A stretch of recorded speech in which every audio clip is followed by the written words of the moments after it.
think you hit it right on the head there, Gustavo. The word settle has really been creating a lot of frustration internally. Unfortunately, there just hasn't been a lot of light shined on the industry itself. There's no, college curriculum to become a corporate recruiter. Corporate recruiting really isn't on the map as a desirable career path. There's going to be a lower probability of a passionate person getting into that role. Hi, I'm Gustavo, and I bring you today's topics related to human resources, career management, and business. Welcome to HR Talent and Insiders with me, Gustavo Servia. Can you hear me? I can hear you. Can you hear me? I can hear you. Wow, it is crisp. Yeah, it does make a difference. So, all right, so I'm recording. I have the audio, video is on. Beautiful. So, how you doing, Gary? And welcome to HR Talent and Insiders with Gustavo Servia. How are you? I'm doing well, man. Thanks for having me. Absolutely. I'm excited. Gary is another individual that I met through LinkedIn, just networking in LinkedIn. And not only I connected with Gary because he's a recruiter and has worked, finding people jobs for a while. But Gary has a passion for something that I relate, which is the candidate experience. And Gary is today's guest. I'll allow him to introduce himself in just a moment, but we're going to be talking about the candidate experience because this is an area that if you've been a job seeker at some point, you were impacted in one way or another. There's a lot of negativity out there. Recruiters, employers that are just not doing a good job. So since this is an area that Gary is focusing, I thought it was a good idea to bring him on board and talk about it. Mm-hmm. So are you ready, Gary? I'm ready, Gustavo. All right. So Gary, I always start the podcast having the guest introduce himself and tell us a little bit about your background so that those that are watching and listening know who you are. Absolutely. So first of all, I want to say, it's good to see LinkedIn being used as it's supposed to be used, right? So we made a connection on LinkedIn, and here we are right now, right? So that's right. That's right. There's some bias around LinkedIn, yep. So this is good. But so I've been in talent my whole career. I started off as a headhunter. It was full blown, 100% commission, full desk type of role where you bring in the business, you broker relationships between candidates and hiring managers. And everybody's happy, right? So spent 5 years in third-party search. It was a mix of healthcare, manufacturing, technology, anywhere from entry level through retained and executive search. As I kind of matured in my career, I didn't want to pigeonhole myself in third-party search. At that time, a seamless transition was into corporate talent acquisition. So I moved into corporate TA, where I came in and just owned recs. I had to immediately build rapport internally with hiring managers and decision makers and my HR business partners, and prove that I can bring in the best talent that would stick, right? So this was, a pretty seamless transition, but with my sense of urgency and essentially I had to pay my mortgage based on get people's jobs previously in third-party search, this mentality to focus on closing out conversations, dispositioning candidates, building rapport with hiring managers. I wasn't necessarily making a fee for every hire, but my customers were now my hiring managers internally at the organization, right? So spent 4 years there, moved up through the ranking. We touched well over 1 million candidates a year. It was within big box retail, and we filled about 10,000 jobs. So think about kind of the sophistication around a careers page, how you actually focus on the candidate experience. When they land on that page, where do they go? As well as once they're actually in the life cycle of the interview, at what point do you touch? Is it systematic? Is it verbally? Offer stage, start, onboarding, et cetera. So really good understanding of more of the human capital talent umbrella. Yeah. From there, this is when in the 2012, 2013 area, the gig economy started to explode, right? So getting people to take jobs on demand. If you need a bartender this evening, if you need 60 individuals working at a museum for a white glove event, how do you find these gig workers? So I jumped into the startup world and built kind of a SaaS marketplace matching gig workers to jobs. Did a little bit of consulting, and then I went over to Manpower. So Manpower is obviously a global Yeah. staffing Yeah. company. They have 3 different brands. I ran their professional division, which is engineering, scientific, and healthcare. And it was all about people, process, and technology. So really differentiating ourselves from the other large players, the Adecos and the Ronstads. And so interesting time. And spent a few years there. And for the last 3.5 years, I've been in a marketplace role where the machine was built off of artificial intelligence. We're matching employers, about 20% of the Fortune 500, to third-party recruiters to solve their problems around attracting talent. It could be a single search for an investment banker, for example, or it could be 6,000 call center reps across 5 different states that need to be operationally bilingual, right? So our machine had to tee up these projects to the right recruiters to ensure that the economic value was there, the value, the relevancy, the dynamic pricing, et cetera. So wanted to make sure that we were connecting 2 parties in an ecosystem. So I've kind of followed this digital transformation within talent.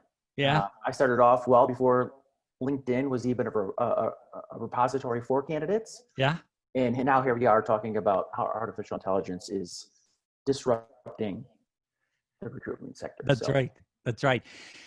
Thank you for that introduction. So, to put it in perspective, our focus is going to be the candidate experience, but we're going to focus it for purposes of this conversation from application to the moment that a job offer is going to be extended. We're not going to talk about onboarding, and we're not going to talk about necessarily marketing, although we may touch a little bit on branding, but that's not the focus, right? The blow up that we've seen in LinkedIn, and I've seen, and this is how you and I connected with your postings, how recruiters, they're just ghosting people, right? And employers are just not getting back. And I'm going to combine recruiters and employers because in essence, we can talk about third-party recruiting, which may be part of the problem, but we're specifically talking in this conversation about recruiters that are representing an employer. So if we're going to blame the recruiter, good, bad, or indifferent, then we need to also consider that the employer may not be good, bad, or indifferent. So here I am as a job seeker myself, right? Going out there trying to find a job. And it is not foreign to me to just not hear from employers after I've applied. As a matter of fact, I've applied to places, and after I receive the typical thank you, but no thank you, I don't hear from them.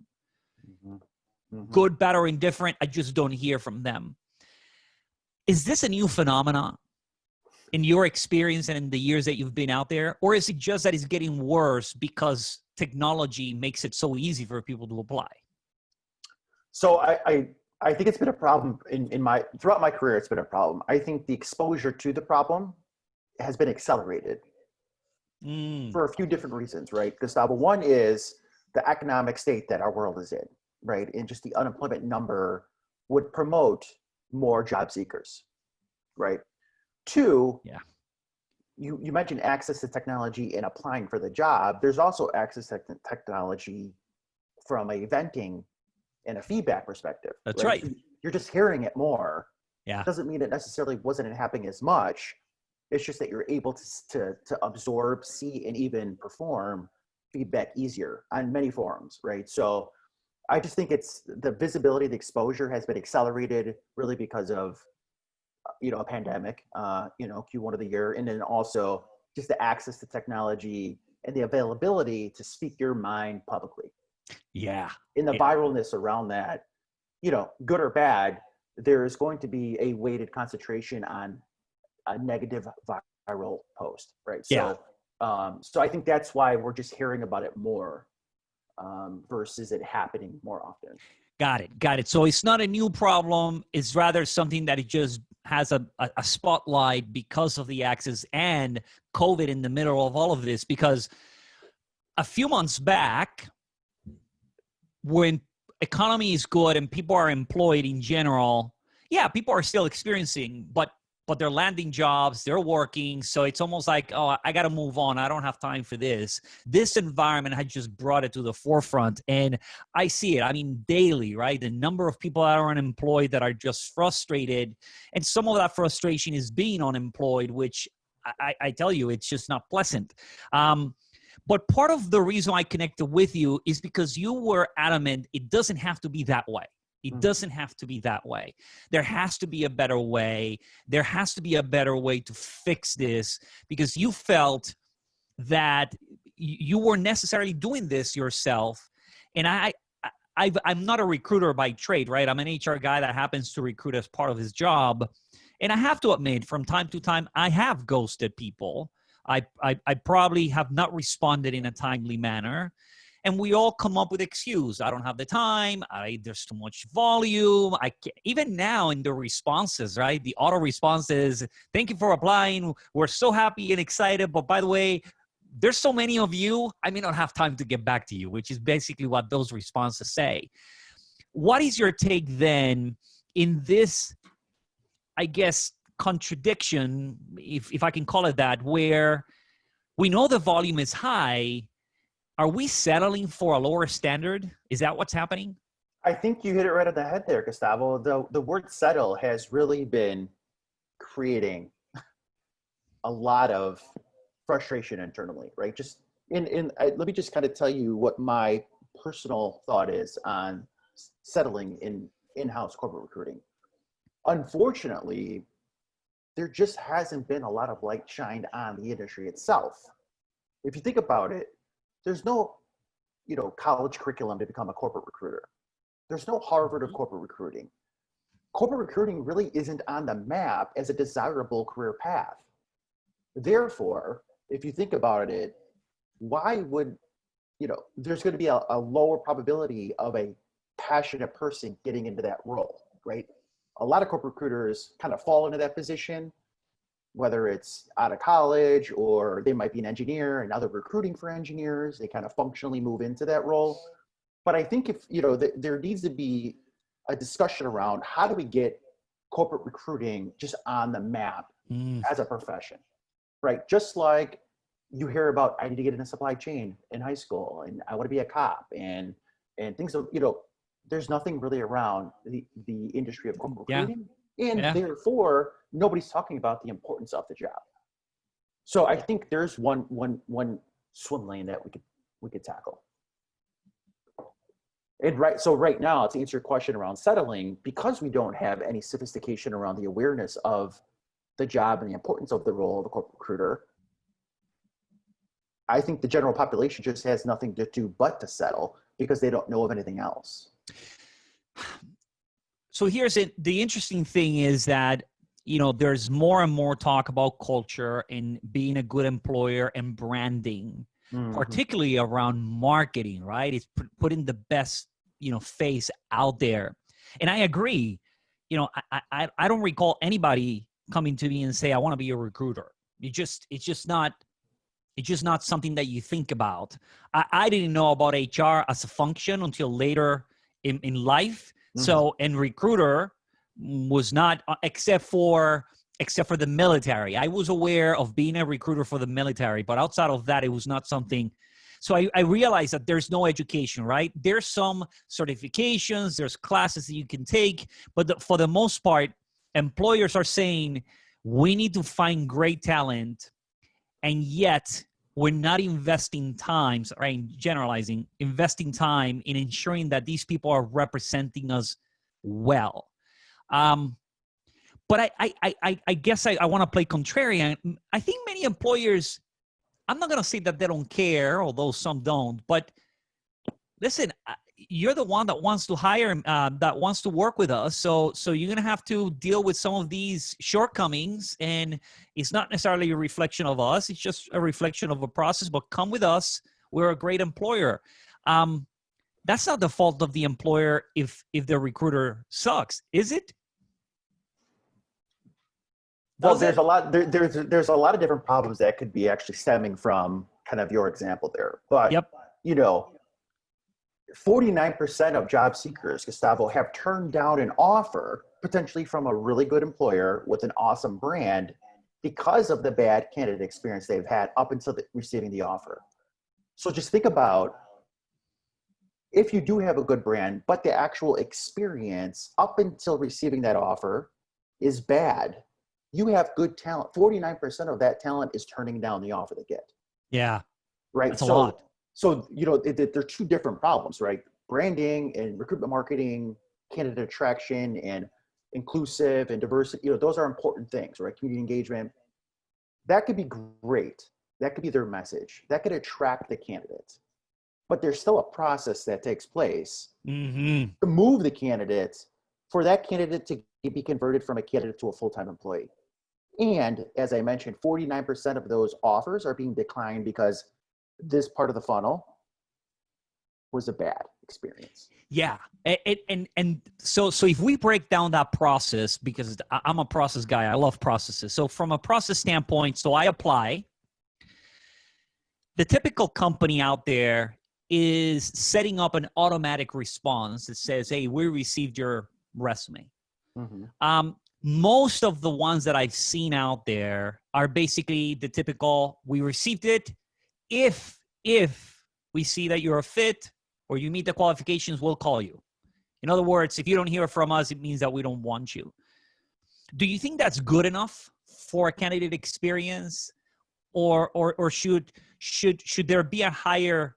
Yeah, I guess in an optimal, we want a follow-up, but do you see that as wrong if an employer says, well, I only send you the initial email. If you don't hear from me, that means that we don't want you. Yeah, and that happens just about 65% of the time, where candidates will apply and they hear nothing, right? So again, it kind of stems back to my previous point in hyper-focus is settling, right? Yeah. That 65% of candidates that apply to a role or become interested in a position and they don't hear anything. So only 35% of candidates are actually hearing something after they make the first move. Wow. Right. Wow. So then, we have to push those candidates through the final disposition phase, whether that's you got an offer, thanks but no thanks, or I'm ghosted, right? But yeah, if you just think about kind of that cohort of candidates that just don't hear anything. Yeah. Whether it's I have a high rec load, or my hiring manager's not getting back to me, or my applicant tracking system or recruitment tech stack is archaic. Those are things you should be fixing in order to prevent the 65% of people not hearing anything. So what are you seeing? What is there a cost outside of the education? That's one issue, and I would agree with you on that. What's the issue? Why is it that, only 35% are hearing? I mean, that's 65% of people sitting out there not knowing. I mean, listen, I remember in the whole dating game, and I always talk about dating because I think it's relatable. I got it. If the girl didn't like me and she didn't call me, I got the hint, right? But I was still saying, man, at least you should respond to me and just say, listen, I'm not interested, because at least I could, but and it feels like a game. Now, this is not a game. This is people's livelihood that we're talking about. What are the issues that you are hearing and people are getting back to you in terms of what employers are missing in that process? Well, I think it's kind of there's a little bit of a reactiveness, Gustavo. So and what I mean by that is there's a ton of information out there and feedback around jobs being posted and or being reposted systematically by a job board when the rec's not even open.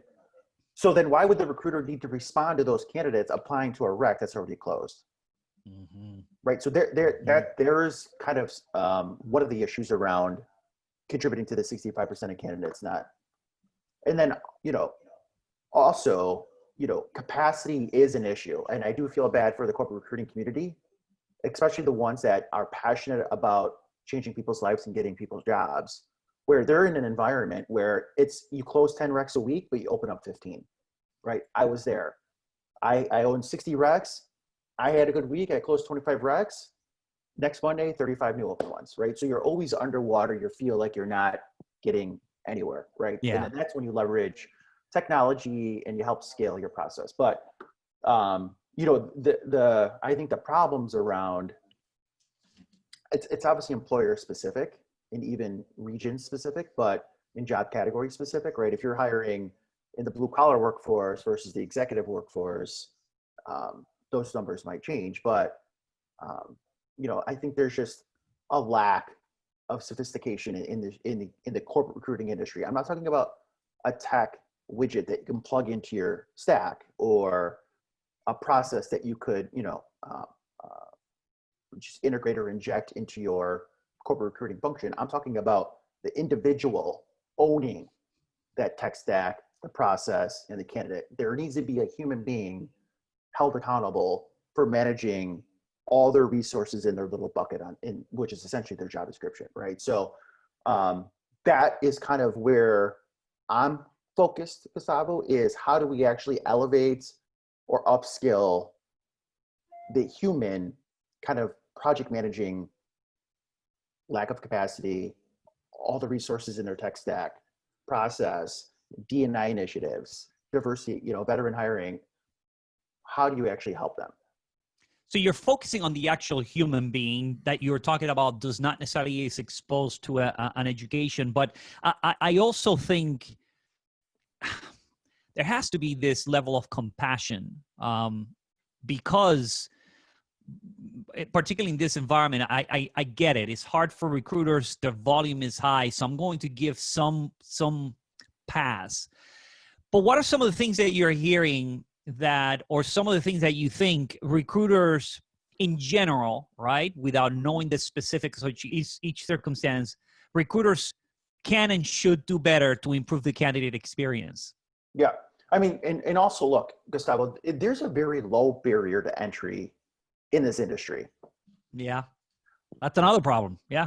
You know what I mean? So that just kind of, again, pads onto the problem that I mentioned earlier in this conversation around the settling effect, right? There's such a low barrier to become a recruiter, whether it's in-house or external third party. But I really think it comes down to three things, Gustavo, and that's speed, transparency, and most important, personalization. And I think, in my opinion, in a lot of the research that I've done in surveying, I've done over hundreds, if not thousands of professionals, is the personalization is in the individual's DNA. It's a soft skill, right? So passion is obviously one of those attributes, right? Yeah. Sense of urgency, emotional intelligence. I mean, there's a ton of soft skills that are very important to enter this industry, although there's a low barrier. Now, the speed and the transparency, speed, that could be a hard skill, right? That is when you're talking about leveraging technology to scale, or all of a sudden you can mass disposition 250 candidates, or you can send a personalized message to each individual saying, hey, your resume looks great. Hiring manager's out of town for 2 weeks. I just want to let you know. Right. So you solve that problem of ghosting. Yes. You can do that through technology. And that's through the speed tunnel, right? And then you have transparency. It's like, this is where I think there's a lot of opportunity to add skills to recruiters' tool belts around why. Gustavo, you don't get the job. This is why. And let me help you so you can actually succeed in your next interview or pursuit, right? So recruiters should also feel confident because they own the market, right? They should be coaching candidates, coaching hiring managers. The role of a corporate recruiter is so important. And again, that's why I go back to, we need to get it on the map. Yeah. When I was in recruiting, I was managing business units, presidents that owned a $1 billion business unit, right? So I was part of his business. I was an extension of his line of business. I knew about his culture, 30, 60, 90-day plan, products that were going to market. I literally I felt like a partner versus just, hey, I'm going to call you when I need to get a rec filled, right? Yeah. That's not partnership. So, when you talk about just kind of empowering the corporate recruiter, I think there's just a ton of opportunity out there. So would you then agree that in order to fix the external process, what is visible to the candidates, we have to discuss the internal processes, what happens behind the scenes? Because this is where I may be willing to give some leeway to the recruiters. The recruiters are at the mercy of hiring managers that may or may not be overstretched, that may or may not be in touch with the importance of that candidate experience. If your back-end process, either through technology or manual, if you're not discussing how to improve it, and if you're not in alignment with, for example, the hiring manager that comes and says, hey, can you post a position? Do you have a position open? No, but I may be letting go somebody in the next 30 days or so, so I want to see what's out there. That starts the problem, because now I have limited resources as a recruiter. So wait, you want me to invest time in potentially searching for someone that may or may not come? I've pushed back in the past when that has happened to me. I said, look, unless you tell me that that person is being terminated this week, I'm not posting it, because I have limited resources. I can't be investing time in posting a position to then let those candidates sit there until you decide that it's time to start looking at those, because it's not fair to those individuals. How much do you think it's happening behind the scenes where recruiters are pushing back and saying, no, we can't do that. Think of the candidate, right? And the hiring manager or the executives is saying, yeah, but think of us as a business, right? You're putting the recruiter in a very tough position. What do you think?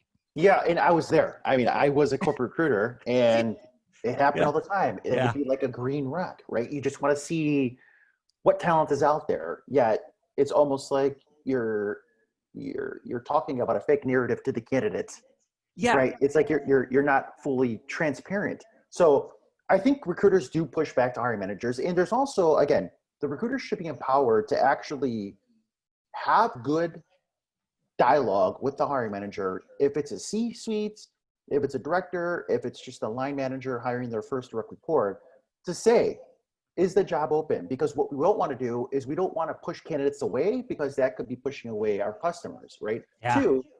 Two, who's ready now? What's going on with our internal talent development function, right? Do we have individuals where we can promote career pathing internally, which will help our brand externally, right? Mm-hmm. So I was hyper focused on leveraging all of our internal resources before every single one of my searches went external. I would partner with HR, Gustavo. I would partner with you. I'd have a weekly meeting with you and say, we have these, 8 recs that are being approved. Let's look at who's, ready now, or maybe we could put into a stretch role and keep that rec on pause, right? So those are cool stories to talk about with candidates about why they would want to join the organization, right? So versus just like, oh, throw it out there and see what we get. Yeah. Because they're not the ones having the tough conversations with the candidates. Correct. Yeah. So, yeah. What about, for example, because I've been there with those conversations. If you were to start, and this is an area that now you're investing time. Not only you've invested time being a recruiter, which you continue to do, but now you're immersing yourself in really looking at this candidate experience, and you're diving in. Talk to us a little bit about this project that you're working on, mycandidateexperience.com. What is it? And I know that it's still in the development stages, but I think it's important for people to know that there's opportunity to improve it, and you are taking advantage of that, what the market is giving, to try to make it better. So tell us a little bit about that. Yeah. So I've been deep into this problem. I unfortunately have contributed to the problem in the past, right? So I've slapped my own wrist many a times, and I've matured, and I could say that, I've learned from my own mistakes, right? So saying that, fast forward a few years, and obviously as technology comes out and there's more jobs and growth, I just want to stop the BS, Gustavo. I just want to stop the settling. I want to create chaos in the market around the candidate experience. And I really want to focus on the human being managing the process, the tech stack, ultimately the candidate experience in-house, right? And whether that's they just don't have the skills to do it, they don't have the resources, or they just don't want to be doing it. That's what I need to focus on getting out, and I need to refresh and bring in the next generation of recruiters, right? Because I think it's not going to solve all of the candidate experience problems. Correct. But I do think, relating back to my whole settling comments and passion, which we're both on the same page about. I just think there's a lot of corporate recruiters that are flying under the radar, dispositioning candidates. They're sending a report to leadership on, I filled X amount of X this week. This was my time to fill. But that's really not in line with the feedback externally on you. Yeah. Yeah. Right? Yeah. So I want to create this 360 loop where, I'm still building the platform and the forum, but I feel like it to be an anonymous platform that empowers candidates. Two things, Gustavo. One is, this was my experience with, I'm going to say Nike. No offense to Nike if anyone's listening from Nike, but in the marketing department, I worked with Zach in marketing. I had an awesome experience. Or Zach, I went through 4 rounds of interviews. Zach said, I'll get back to you next week. And I haven't heard from him in 3 months. Yeah. Yeah. You need to capture that information on a critical mass scale, Gustavo. And 2 things. One is obviously extract the sensitive information, but then flip over all that feedback for other candidates to pop into this forum and say, you know what, I'm really interested in that role at Nike in the marketing department. It seems like there's a theme around getting ghosted, but I really want to pursue this opportunity. Now the candidate knows that at least there's an opportunity where if I get ghosted, I'm not the only one, and thousands of other people have felt it. Yeah. And then you could start using that information to solution with the employers. Yeah. Right. So it's almost like, subjective and objective feedback. It's like a public NPS that candidates are going to be given to us that we can bring to organizations and say, hey, you guys are talking about D&I, community engagements. You guys kill it socially, but frontline delivery and the actual executors of the recs, this is the story. Yeah. Yeah. How do we fix this? Right. So that's kind of my plan. And, I'm open for feedback, but I think it's something that I just have to go after. And I think it stems with providing the right skills on the front end for the next generation of corporate recruiters to come in the industry and just elevate the whole game. Yeah. Well, throughout this process where I've been applying to jobs, I applied for one company. The recruiter, I applied through LinkedIn, sent a message to the recruiter because the recruiter appeared as posting this job, introducing myself. She responds back, thank you. We are going to review your resume and get back to you. I think about a week and a half, maybe 2 weeks later, she sends me an email. Hey, we would like to talk to you. We spoke on the phone, had an interview with her and another colleague, really great interview.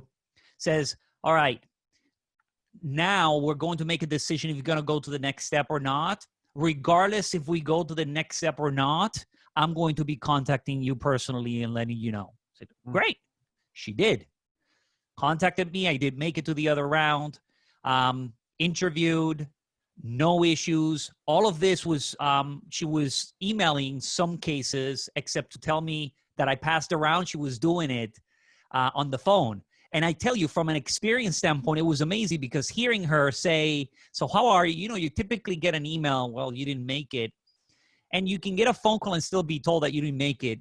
But she was excited about making the phone call. Well, I just want you to know that you made it to the next round. And she's like, yay, right? Yeah. And I'm like, oh, this is so awesome. Ultimately, I didn't make it to the final round, but she walked me through the entire process. And I posted it on LinkedIn because I said, there's a lot of bad recruiters out there, but here's someone that is following and executing a candidate experience that is keeping me informed. She was engaging. She was absolutely professional. She made no promises at any point except, I'm going to fill you in. So that was one experience. Then I had another experience. I spoke to someone, had a good conversation. Now, she did say, look, you meet a lot of the things that we're looking for, but this particular area, which is very important to us, right now you don't have, but I'm going to present you as a candidate and I'll get back to you next week. That has been 3 weeks now and I haven't heard anything, right? Now, I can take the hint. But to your point, man, I posted for that company that did it well. I posted for people to find out. Now, out of respect for the company that didn't, I didn't want to go out there and put their company. But if I had a platform where I could confidentially post it, I would have, because I want others to realize, look, this may be happening to you. And like you said, if there's a pattern, now as an employer, I can go and say, okay, this is an issue and we need to correct it. So I feel there has to be a better way. And as I prepare myself to hopefully start a new job soon, if I have any type of responsibility over that candidate experience, look, we have to respond to people, number one. Even if it's an automatic email, we have to let them know. And as a standard, I tend to like the idea that if I touch base with you, either by a personal email that I write to you or that I call you, I need to close that loop. Mm-hmm. Good, bad, or indifference. Even if it's to say, hey, Gary, unfortunately, we're not moving forward with the position. We have a little bit of discussions internally, but I just wanted you to know for now, we're not moving forward. I gotta let you know at least, because I may have touch base with you. So as a standard, are there any things that you would say as a minimum employers and recruiters should be striving for to make the candidate experience better? I think it goes back to these three buckets that have really kind of forced their way on me: speed, transparency, and personalization. The two instances that you just talked about, you know, whether the outcome was good or bad for you regarding an experience, I see that the transparency and the personalization were two highlights of your experience with those two different recruiters. Yep. So if I would agree.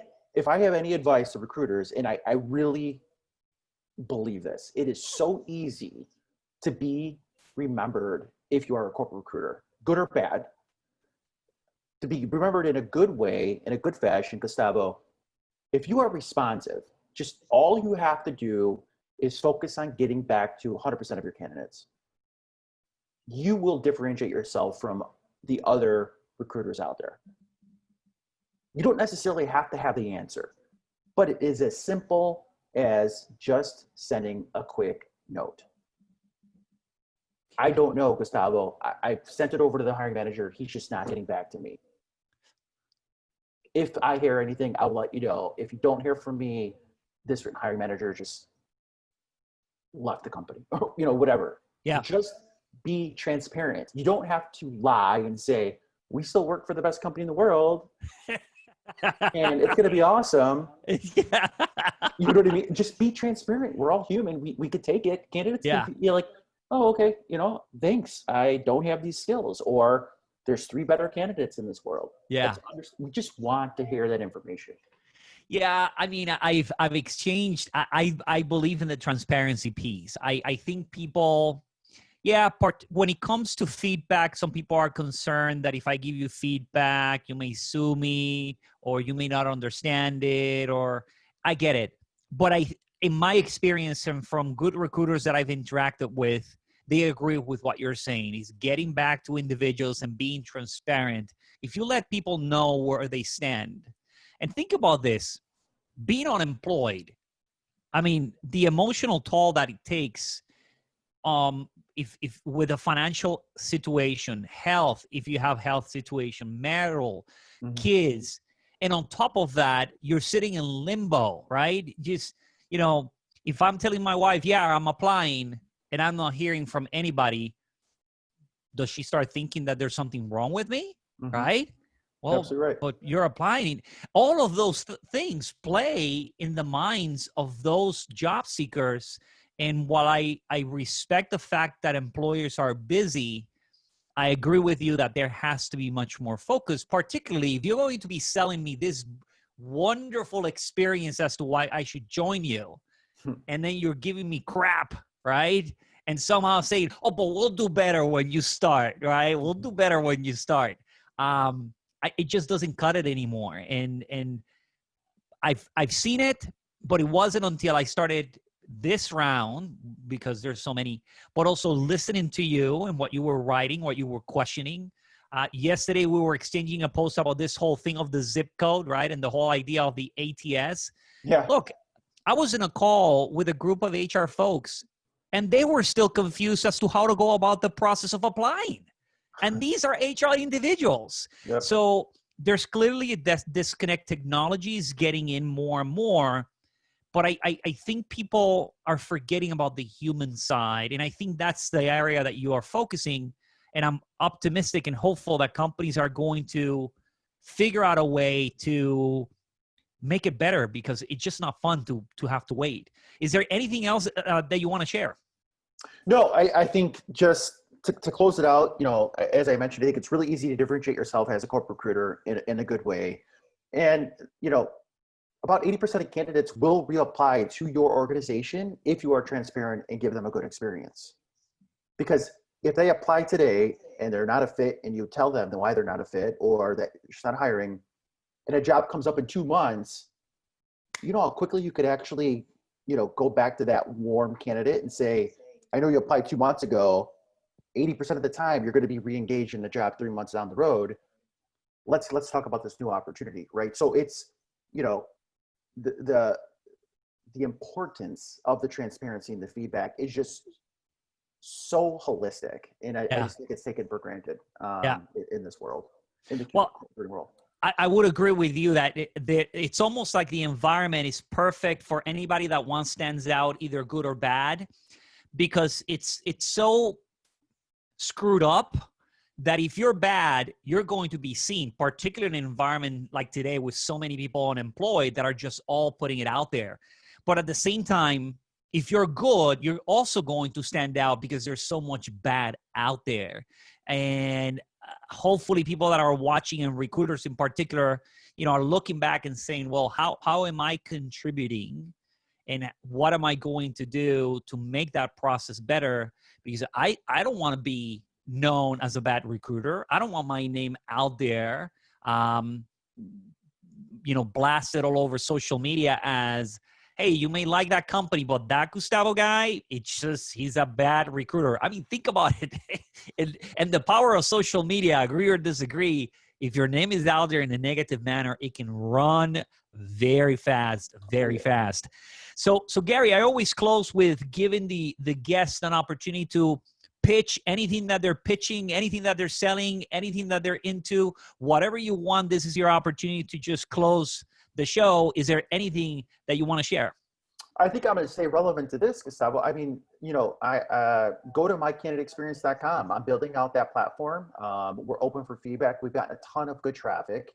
It's going to be very hard to please everyone, right? Yeah. And we're going to learn through this process. But I encourage you just to send me your information, and I'm real. I'm gonna ask you questions, and I'm gonna be humble to your feedback. So check out mycandidateexperience.com, and let's all jump on this train to elevate this whole industry. That's right. And obviously you can find, they can find you on LinkedIn. I interact with Gary regularly, and you will find other individuals that you may want to interact with. But Gary is one of those that is doing the work, and he's trying to make it better. So, connect with him, follow him on LinkedIn, and good luck with mycandidateexperience.com. I think he's going to be a hit. You're going to have a ton of work, Gary, because there's a lot of companies out there that are going to need someone like you to come in and help their processes. So I appreciate very much you coming into the program, to the show, into the podcast, into whatever this is. And we'll remain connected. Absolutely. Thanks, Gustavo. Enjoy the rest of your week. Take care. Bye-bye, Gary.